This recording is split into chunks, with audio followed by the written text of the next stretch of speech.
Hello, welcome to my channel. আমার চ্যানেলে সবকে স্বাগতম। আজ আমি বানাবো কুমড়ো ফুলের পকোড়া, যা বললে বুঝতে পারবেন। তো পকোড়াটা বানানোর জন্য আমি প্রথমেই কড়াই তেল দিয়ে দিয়েছি। এখানে বেসন ফাটিয়ে রেখেছি, কারণ এক হাতে মোবাইল ধরে কাজ করা খুবই অসুবিধে। তো এখানে বেসনে আমি মিলাইছি চালের আটা, যার জন্য পকোড়াগুলো একটু যাতে কুরকুরে টাইপের হয়। তো আমি এক এক করে তেল গরম হয়ে গেছে, এগুলো ছেড়ে দিচ্ছি। এই জন্যই যে মানে কুরকুরে একটু হলে মচমচে একটু কুরকুরে হবে, টেস্টি হবে, খেতেও ভালো লাগে। তো আমার মতন কারা কারা কুমড়ো ফুলের পকোড়া খেতে ভালোবাসেন, তো বন্ধুরা দেখুন আমি একটা একটা করে কুমড়ো ফুলগুলো ছেড়ে দেব। তো এক পিঠ হয়ে গেছে, আরেক পিঠ উল্টে দিচ্ছি।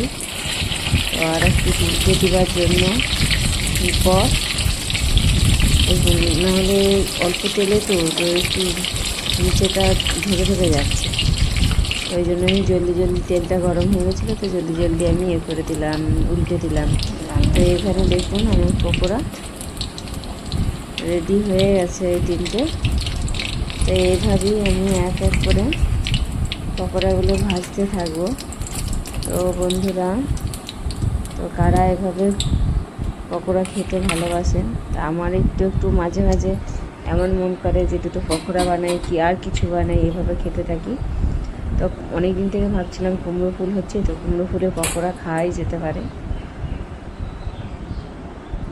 তো বন্ধুরা, এবার আমি এক এক করে এগুলো সব ভেজে নেব, এক এক করে ভেজে নেব।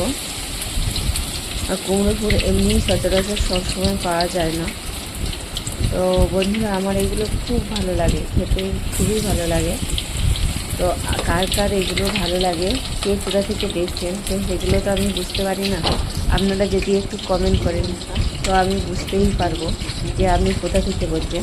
তো যাই হোক বন্ধুরা, আমার পকোড়া হয়ে গেছে, কুরকুরে পকোড়া হয়ে গেছে রেডি।